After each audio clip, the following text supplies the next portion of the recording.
Welcome back to another episode of College Basketball Power Hour. We're excited to be back after a 2-week layoff. We got our man Dylan McGraw back, along with Grant Anderson and your host Nathan Bay. Let's get right into it, guys.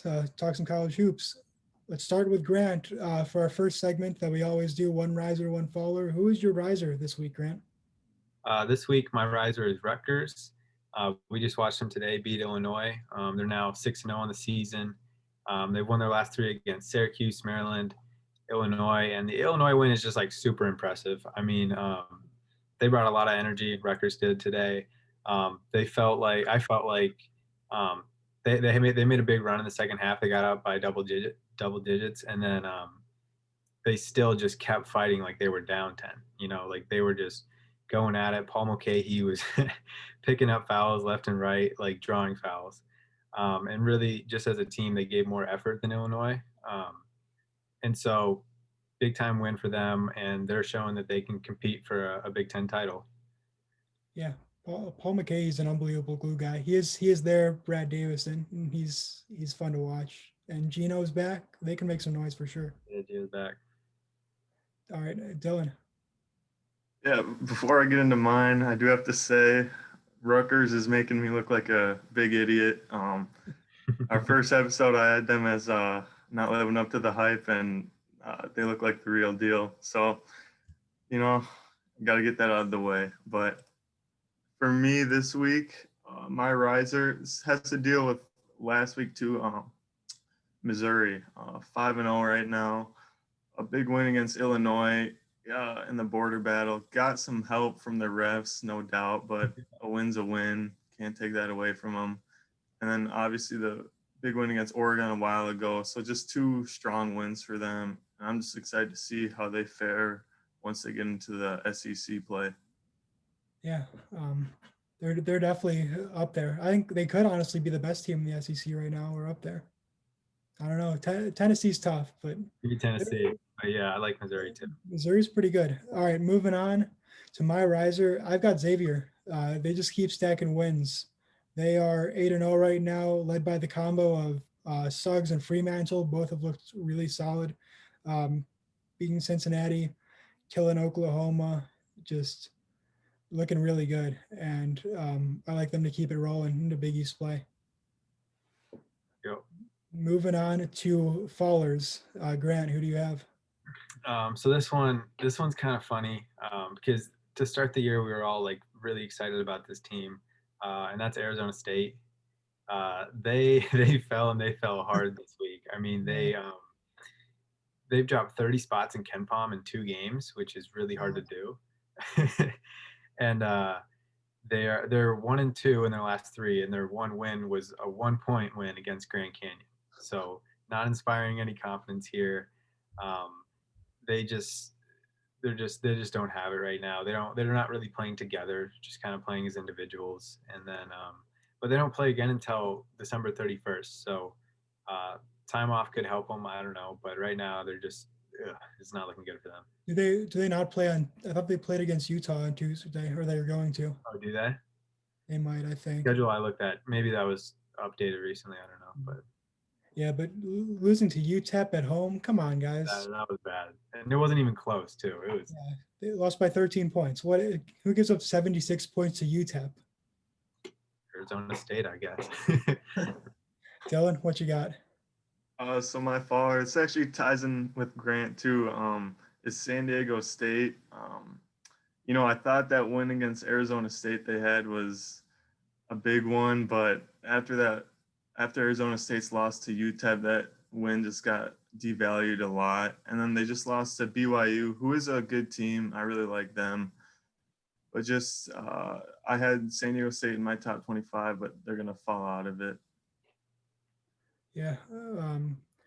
My faller in this week is going kind of against my roots, so I'm a little unhappy about it, but it's Illinois.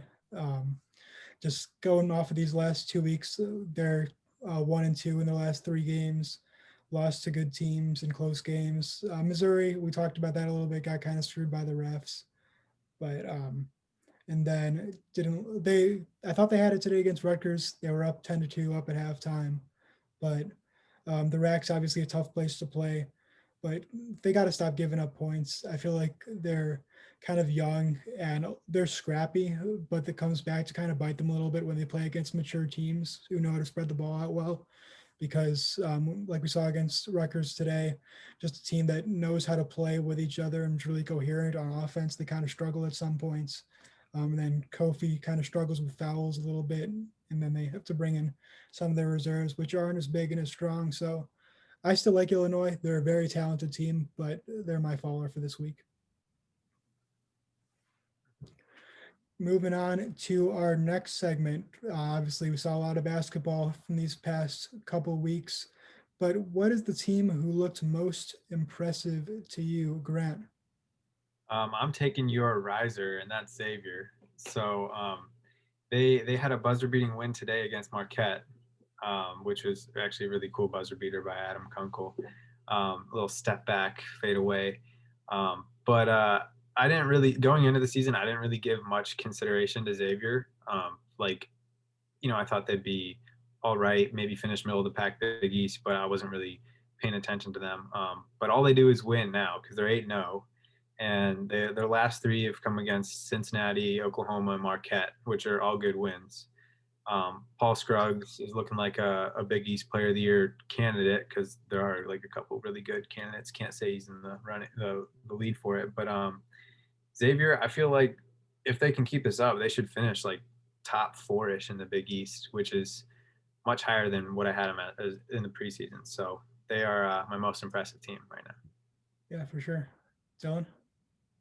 So for me this week, I'm kind of going a little off the board, and I'm going down to Florida, the UCF Knights. Coming off a COVID pause, they were paused for a few weeks, maybe one or two, and then they just came out and dominated Florida State, 86-74. Isaiah Adams and Brandon Mahan, they were unstoppable. Now, granted, they shot the lights out. Like UCF shot like over 50% as a team, and that's wild. And they just really came alive in the second half. They outscored Florida State by 17. They looked really good and really opened my eyes. And I think they're a team to look out for in the American Conference. Yeah, definitely. I was really shocked when I saw that score. I think I was coming out of a final and checking college basketball scores and saw 76, 70 or 64 UCF. I was like, wow, because that Florida State team's impressive. So yeah, definitely an impressive win for them. As my team, I took the last 2 weeks into factor, and I have the Kansas Jayhawks as my most impressive team. Had a nice win on Thursday at Texas Tech in a tough environment, and won last Tuesday against Creighton. Two really good wins against solid teams. Love the way Jalen Wilson's been playing. David McCormick's been starting to step it up a little bit, and Marcus Garrett's been looking like a true leader for that team. So Kansas, look out for them. They could make a run in the Big 12. Baylor's obviously got talent, but so does Kansas. Now going on to most impressive players. Grant, who do you have? This one was easy for me. It's Jalen Suggs of Gonzaga. If you watch the Iowa game, this dude, he should already be in the NBA. Like he went 7 for 10 from three, right? And they were all just like off the dribble, deep NBA range threes. He had one of the most athletic blocks that I've ever seen, and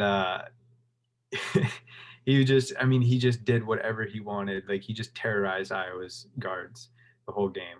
So I'm very glad because last game we saw him play, he looked like he tore his Achilles. That's what we all thought. Yeah. So I'm very glad that wasn't the case and that he gets to showcase his talent. But like this dude, he's a pro, and he's just gonna completely dominate the rest of the year. Yep. Dylan? Yeah, so my most impressive player is Ochai Abaji from Kansas. He really played phenomenal against Texas Tech, put up 23 and added 5 boards. He's just a guy who's impressed me all year. Like when I looked at Kansas, I thought of Marcus Garrett and didn't really know much about him at the beginning of the year, but just in those first games down in Fort Myers, he really impressed me. And yeah, Thursday he carried Kansas to that victory in Lubbock, and just overall, he's my most impressive player. Yeah, definitely a player to watch in Kansas.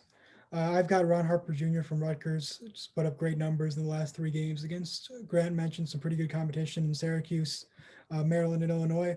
Put up what I think is pretty interesting. Had 26 against Syracuse, 27 against Maryland, and 28 against Illinois. So maybe he's having 29 in the next game if the pattern continues. But I like Ron Harper a lot. Obviously, Luka Garza is still the best player in the Big Ten, best player in the country, no doubt about that. But Ron Harper could definitely be an All-American this year if he keeps this up. I think John Rothstein tweeted that out today. Yes, I did see that. I did see that. Shout out to John Rothstein there.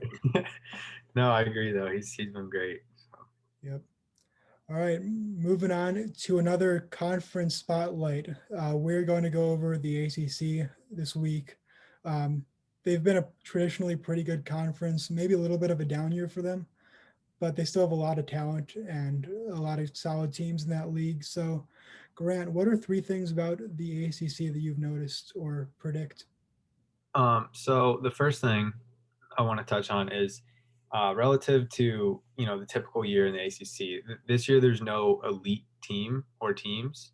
Usually you see Duke, Virginia, North Carolina, Florida State have like really solid like 1 or 2 seed in the tournament teams. But this year, that's just not the case. But with that being said, there's a really big middle tier in the ACC. There's really no top, but like Clemson, Syracuse, Louisville, Virginia Tech, NC State, and then Virginia, Duke, North Carolina, Florida State. All those teams are in the running for the tournament, and so they might get like 8 or 9 teams in the tournament, but they'll all be kind of like 5 or lower seeds, or maybe you get like a 3 seed or something out of there. But it's just kind of a weird year in the ACC. And then the last thing is I just want to shout out Notre Dame because they're 2-4 this year, but they're much better than their record shows. They played a tough schedule and they always fight hard. So if you're a Notre Dame fan, it might be a little discouraging having that 2-4 record, but they're much better than the record shows. Yeah, their losses were to Michigan State, Ohio State, Duke, and Purdue. So really nothing to be ashamed about there. Those are 4 really good teams. Yeah. All right, Dylan, what are your 3 things?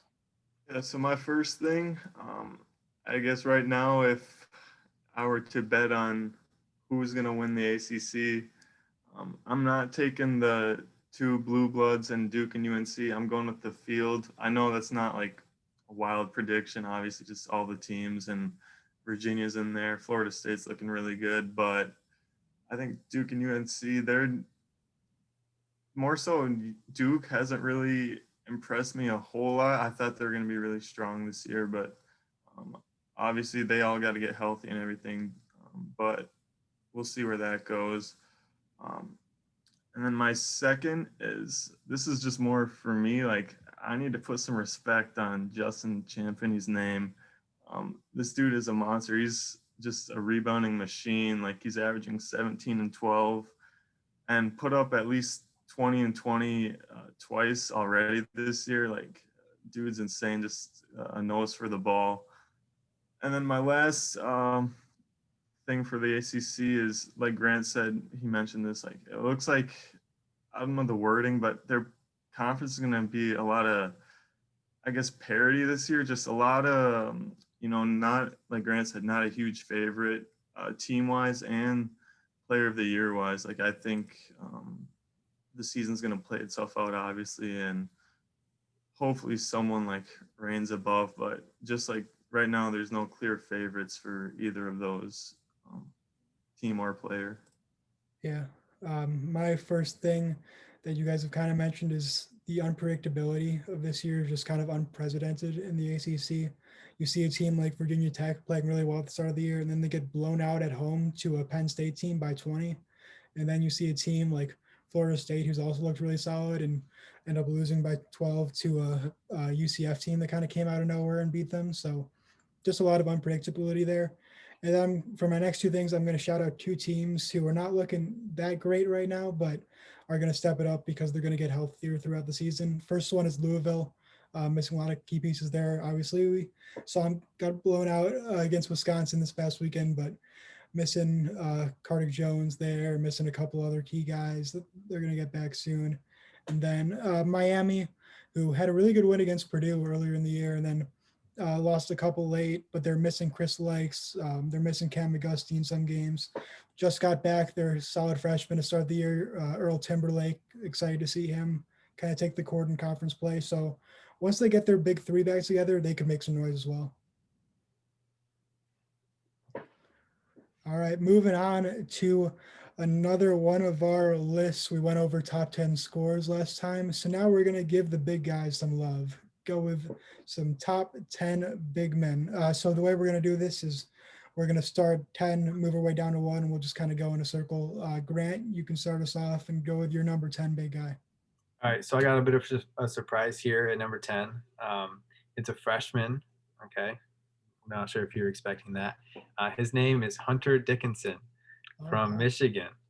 15.7 points, 7.3 rebounds, 1.7 blocks, and he's shooting 70% from the floor. He would be my pick for freshman of the year in the Big Ten right now. He's just been super impressive, but you got to see it against Big Ten competition to see if he's really all that. But still, I had trouble. There's a lot of good big men in the league. It's hard to rank them. I thought it'd be fun to go with Hunter as my number 10 big man.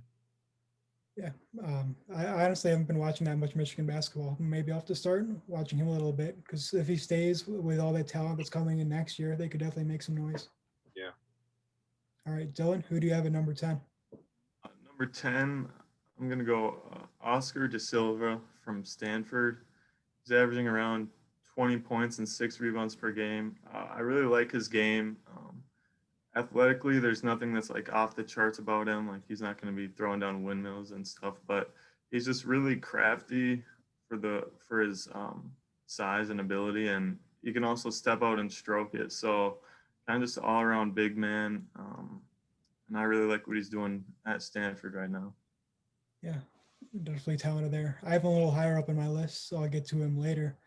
At number 10 coming in, I've got Charles Bassey from Western Kentucky. This might be a little low.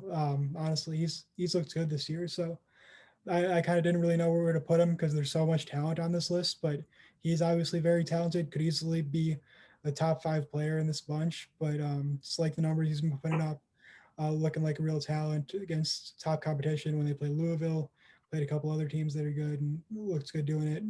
So I like Charles Bassey a lot. Going on to number 9, Grant. My number 9 is Trey Mitchell from UMass. I think, well, he's a sophomore now, but last year he was one of the rare, the A10, it's a good league, but they don't really get high-rated recruits. Trey Mitchell was a pretty high-rated recruit, and he chose UMass. This year, he's putting up 26 points a game, 8 rebounds, and 1.3 blocks. So he's just showing that he's a dominant player in the A10, and yeah, really solid big man coming out at number 9. Yep. Dylan? My number 9 is Trace Jackson Davis from Indiana, averaging 21 and 9 about. He really stepped up in their game against Florida State. I really loved watching him. He had 25 and 17 in the overtime loss. He's one of the better bigs in the Big Ten. He's definitely going to have his work cut out for him in conference play. But I'm excited just to see how he does when he plays against those top tier guys as well. So number 9, Trace Jackson Davis. I've got him a little higher. So Yeah. let's see. I like Trace Jackson Davis a lot. Dude is talented. Yeah. Number 9, showing some Illinois love here. Got Kofi Coburn coming in, averaging 16.7, 9.4 a game. Maybe gets outshined by Io at some points. So maybe he could be higher if he kind of had his own, if he was the go-to guy on his team, which a lot of these guys that I have on my list are. So definitely could be higher, but I love the way he's been playing. As I mentioned before, he needs to learn how to stay out of foul trouble a little bit, and then could put up some really big stats. Moving on to number 8. Yeah, so when we did this scorers list, we were pretty much, together on things. But here, I mean, I've got, like, my list, I've got guys much higher up than you got. I don't know. We'll see. But I have Trey Mitchell higher up too, so I don't know. We'll see. we'll see. We're all over the place. My number 8 is Drew Timme from Gonzaga. 21 and 7 so far, averages this season. He's got a great post move. He's a very savvy player. Lots of grit in him, and he, really solid He's my number 8. Yeah, I've got him higher too. So definitely a lot of differences here. Dylan, who do you have at 8? My number 8 is Garrison Brooks. Out of all the guys on the list, he's stats wise, he doesn't pop out at you, but I just really like how he plays. He's a preseason ACC Player of the Year, and he's looked good against Texas and Iowa. He had that ankle injury early on, so maybe he's not even at full strength yet. And just the thing that sticks out about me is just his positioning, just the way he can like command the post is awesome to watch. Like there were times against Iowa where he had Luka Garza just all 7 feet of him pinned down, and Garza just could not do anything because of how he was positioned. So I really like Garrison Brooks. He has a good mid-range game too. So he's my number 8. Yeah. I've got a player that I mentioned before, Zach Fremantle from Xavier, averaging 18.7 and 8 rebounds a game and shooting 44% from 3, which is very impressive for a big man. True stretch 4 there. If he gets his free throw percentage a little bit higher, then he could be a really dominant player. And love the way he's kind of led Xavier to an 8-0 record. All right.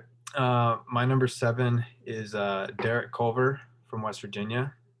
So this dude, he is just a huge human being, and he will dominate you and grab every single rebound available.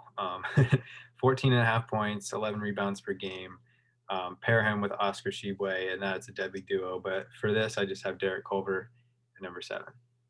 Yeah, I think he sometimes kind of gets outshined a little bit, or kind of has to battle with Oscar Tshiebwe for stats. So that's why I didn't put him on this list, because I don't know. I guess I just didn't notice his stats. They didn't really pop out as much to me because of those only 14 points. A lot of my guys were averaging a decent amount higher than that, but definitely a good player for sure. Yeah. Yeah, definitely. Culver is a guy. He's a honorable mention for me for sure. I was torn about putting him in. I just love his just knack for the rebounds, for sure.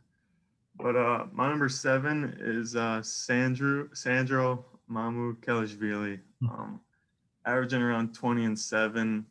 He's had great games against Penn State and St. John's, like at least 30 in both those games, and just him being a lefty, he's just, he exemplifies the saying of how lefties are always harder to guard. Like he's just so hard to guard, and he's like a 6'11" point guard. So like honestly, I feel bad calling him a big because he's just insane. He's so fun to watch.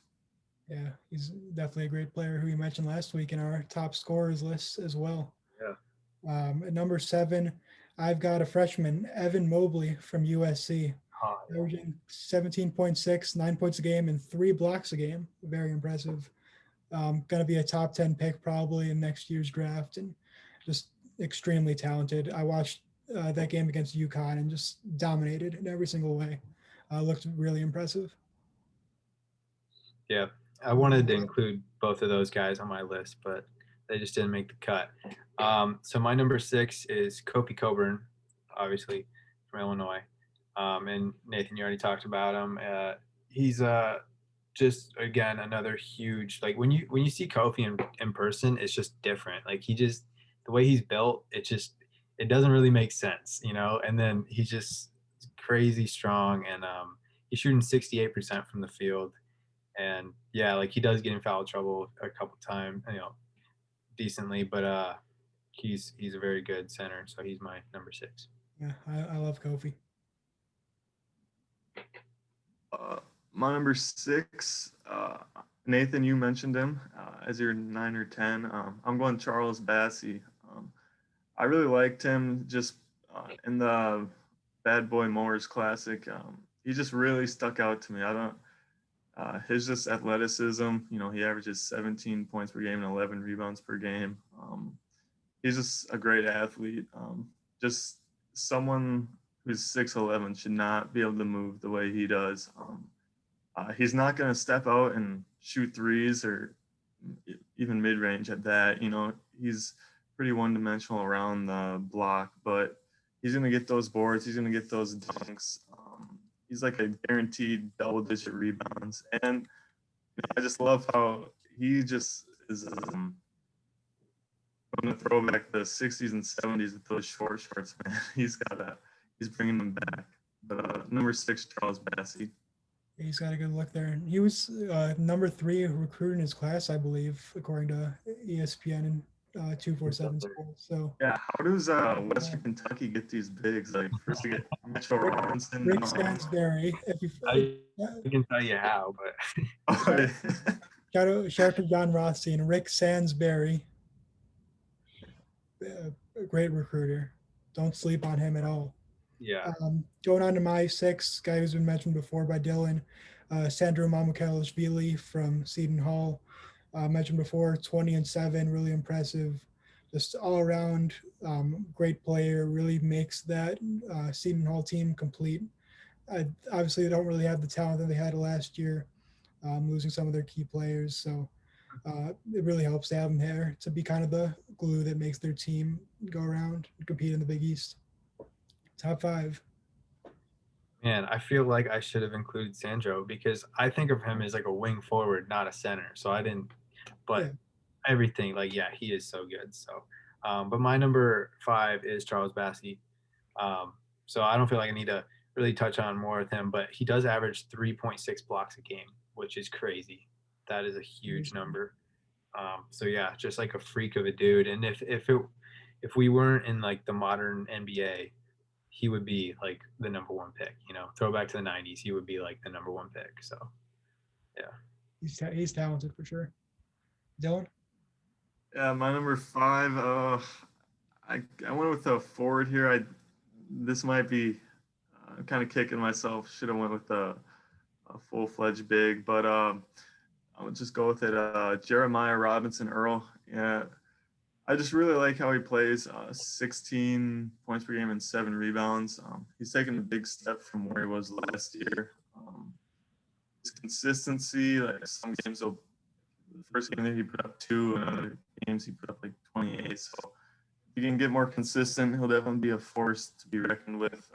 And just for me, his face-ups are some of the best in the NCAA. Like he really loves getting it around the key or on the free throw line area and just posting them, doing a jumper, or gets it down in the block. And his post-ups are awesome, and his face-ups are just some of the best I've seen this year. Yeah, he's definitely a great player for Nova. And starting with my top 5, I've got Trey Mitchell from UMass. Grant mentioned him before. 26-8, unbelievable numbers. Just an all-around stud, shooting 66% from the 3. I don't know how big of a sample size that is, but that's pretty impressive for a big man too.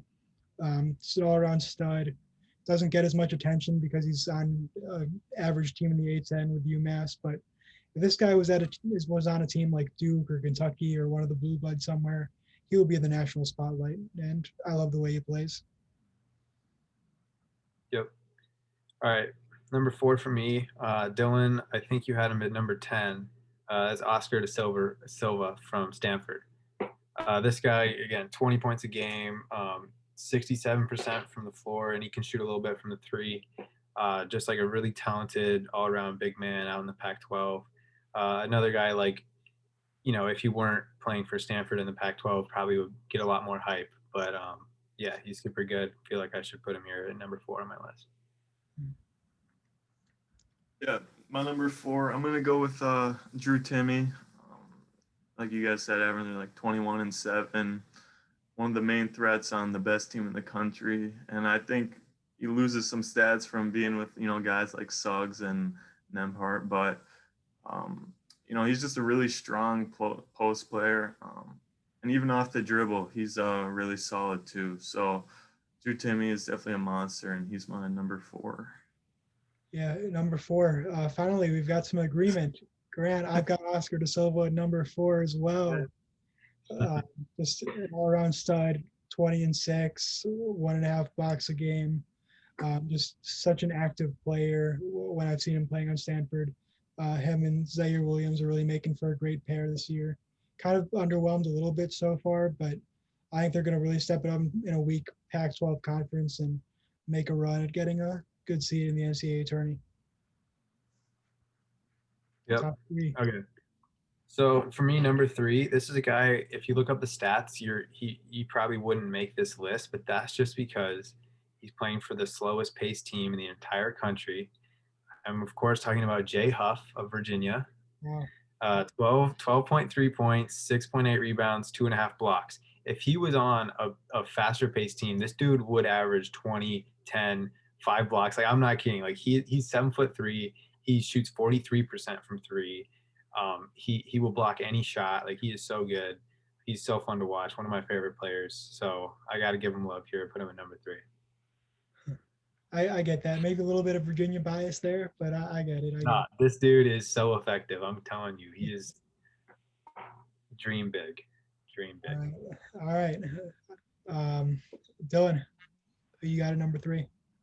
Yeah, these next two I might be a little high on, maybe too high on. But my number 3, I'm going Kofi. This might be some recency bias too after what he did to Minnesota. Like that was dirty. 33 points, 13 boards. And just watching him play, like he's like a baby Shaq. Like just his dominance, like it's just crazy. Like I feel like he's the second most dominant big in the country behind Luka. Just Kofi is outstanding. I can't wait to watch some of the matchups in the Big Ten that he has to go up against. So number 3 is Kofi. Yeah, definitely. I feel like I have Kofi too low, maybe a little bit after hearing these points, because the dude's a stud, obviously. At number 3, I've got someone that you already talked about, Dylan, Trace Jackson Davis, averaging 21, 8.5, and 2.1 blocks a game. He's a stud. Was great last year as a freshman, obviously, and even more impressive this year. Will be on the All Big Ten team, probably All American team or one of them as well.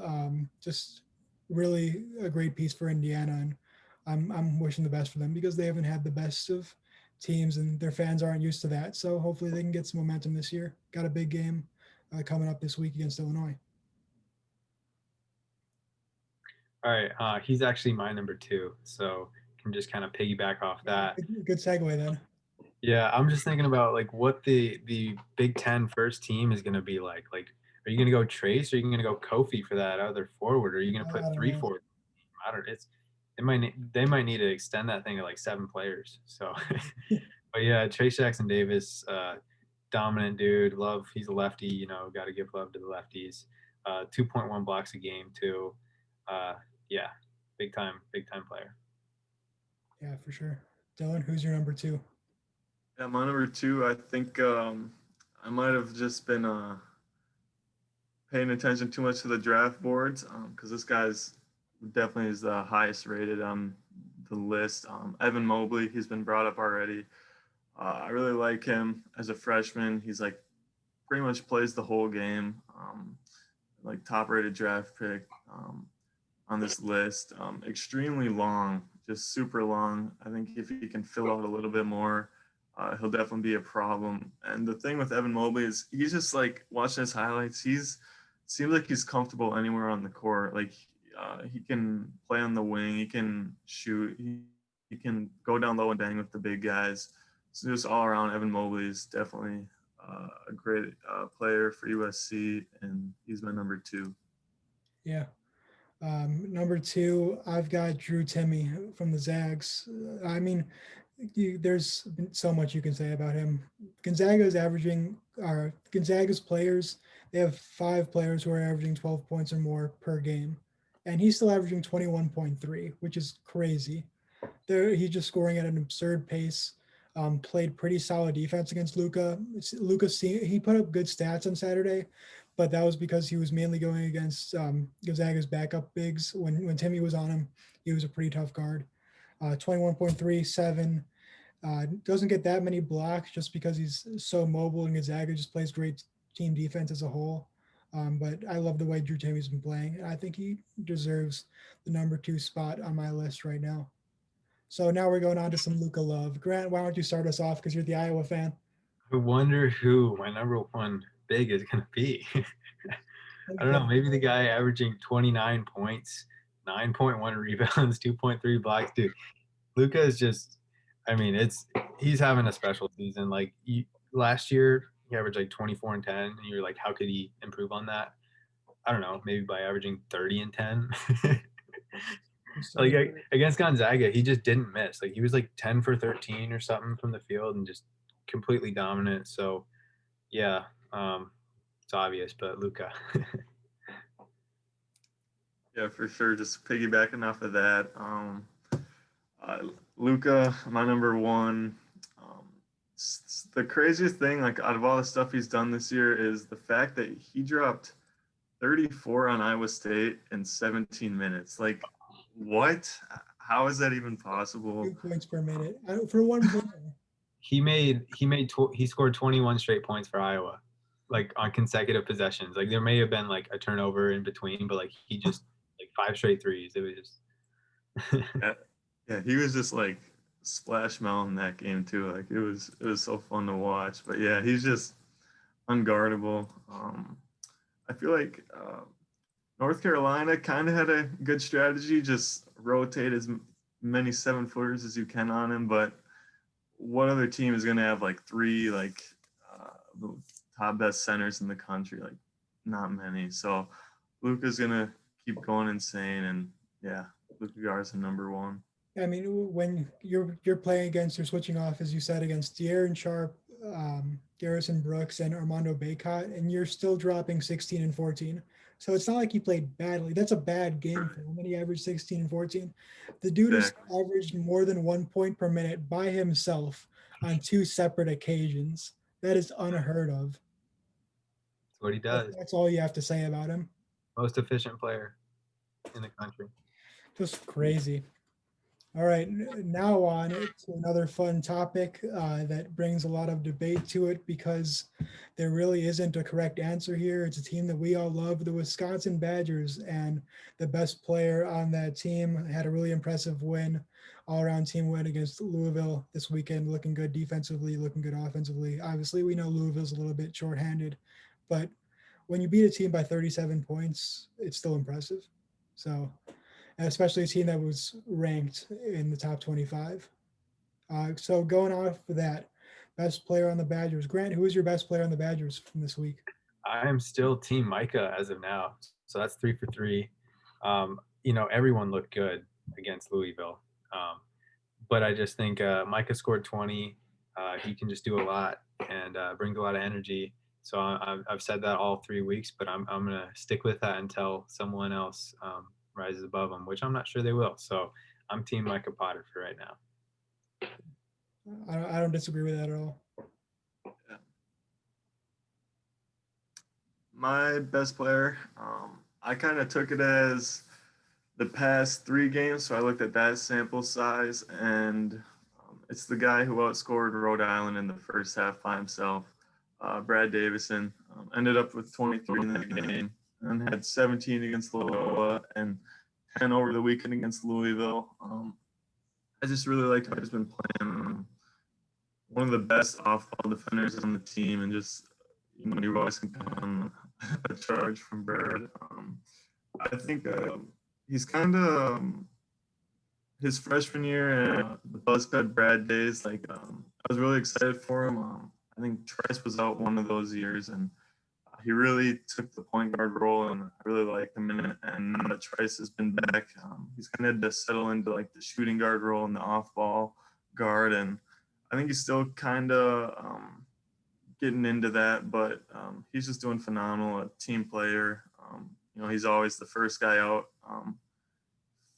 for timeouts, giving guys high fives. So Brad's just an all-around great player, and he's my best Badger for this past sample size.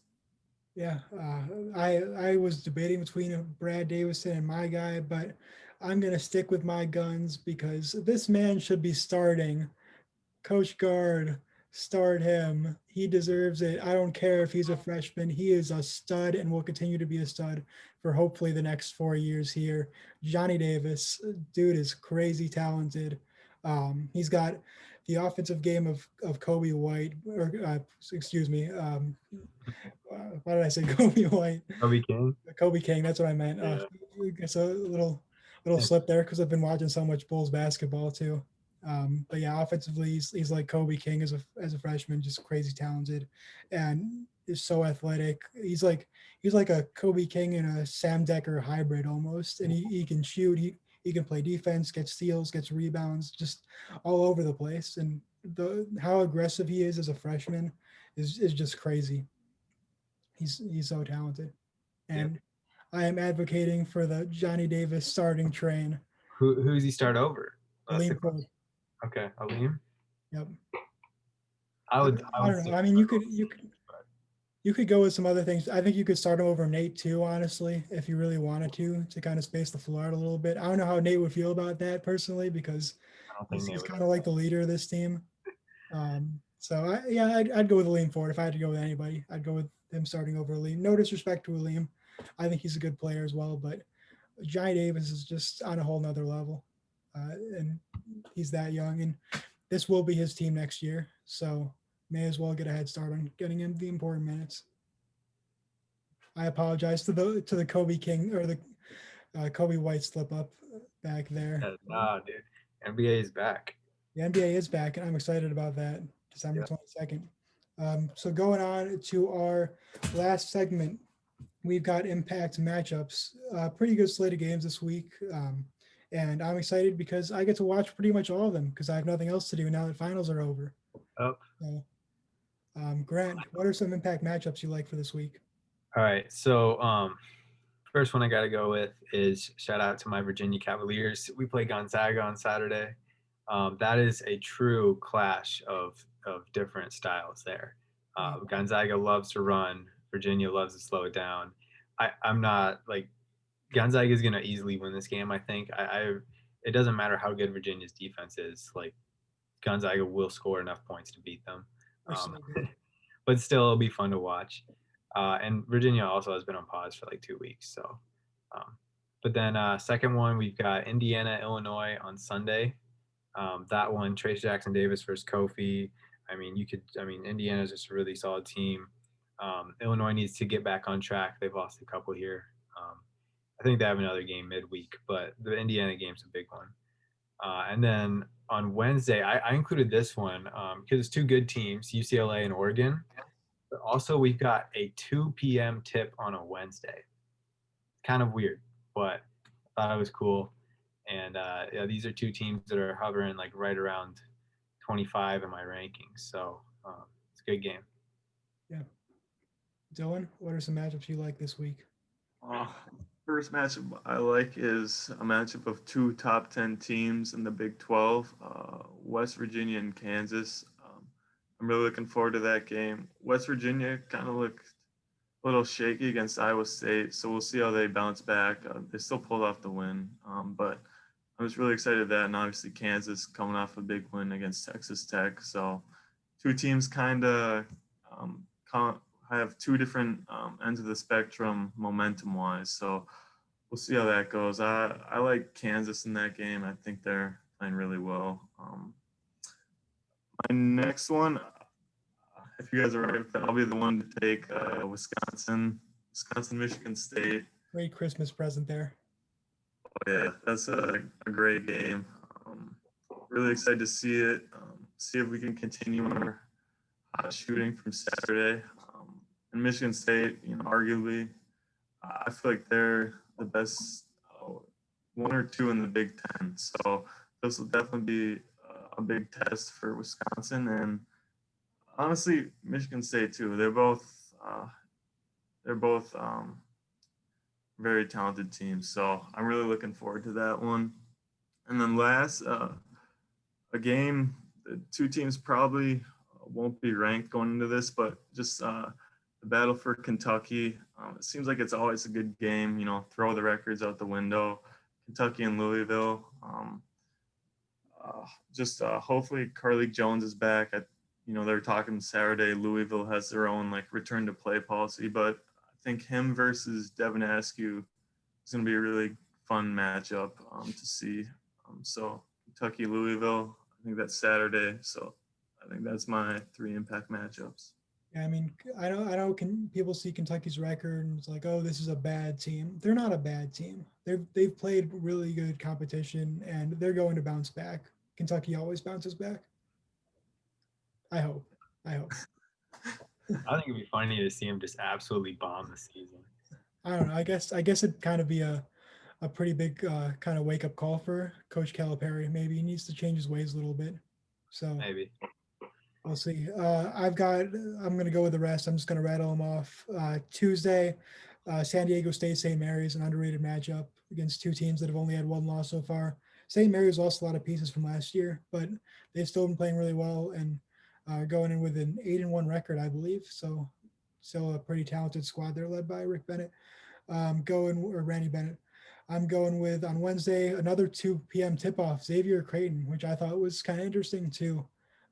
Two teams that I have ranked right now. Definitely a big battle here. Two Big East foes, and usually play a good game. And then right after that, a ranked Big Ten matchup, Rutgers OSU. Excited for that one as well. The guards on OSU are really impressive. CJ Walker's looking good. EJ Liddell is a stud going up against Ron Harper, Gino Baker and company. So I like that game a lot as well.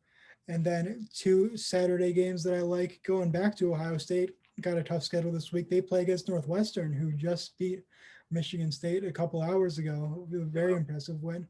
Robbie Barron looked good. Pete Nance looked good. Miller Kopp, Northwestern, Boo Booey. Love that name. It's the school that's only about 20 minutes away from where I am right now, and I'm happy to see them playing well after a down year last year for Chris Collins and company. And then also on Saturday, UCF Houston. UCF coming off that big win against Florida State. Dylan talks about them as his most impressive team in Houston, who is in my top 5 for power rankings, led by Grimes and Sasser, and a really good squad there. So an entertaining game. But it's a lot of good matchups to look out for this week. Yep. All right. Well, that'll do it for College Basketball Power Hour this week. Thank you guys for tuning in, and we'll see you guys next week. Peace.